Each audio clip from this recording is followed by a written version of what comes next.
сайрап атат. Куштар сайрап жатат.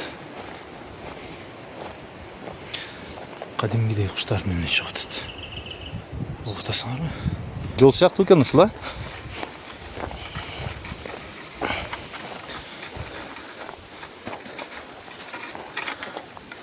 Болгон аржабыз ушул. Байкеде дагы бир аржасы бар. Куду меникиндей. Бу кайра таба алабыз анан бул жолду, Жүрүң сен өтө бериңиз, кеттик.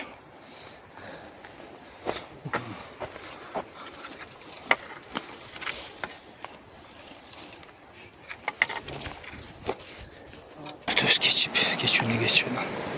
Şu mönüz tarafı var aslında.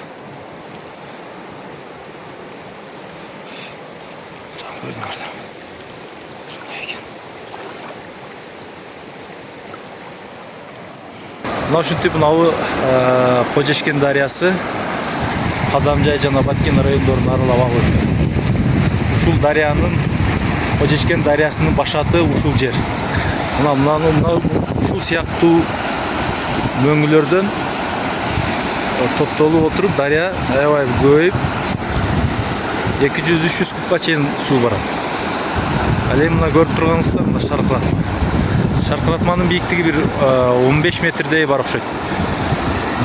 Кудум биздин Арсланбабтагыдай шаркыратма, Апшыратадагыдай шаркыратмалар мына бизде дагы бар. Азыр биз дарыяны кечип өткөнгө мүмкүнчүлүк жок, анын астына барып тартып шаркыратманы көрсөткөнгө. Анткени бул жерде бир да көпүрүк жок. Дарыянын аркы бетинде берки бетинде. Негизи Зардал тарапта ушундай шаркыратма бар экенин көпчүлүк билбейт. Бул ошол жергиликтүү эл гана билбесе, бул жерде ушундай бир кооз шаркыратма бар экенин көпчүлүк эл биле бербейт.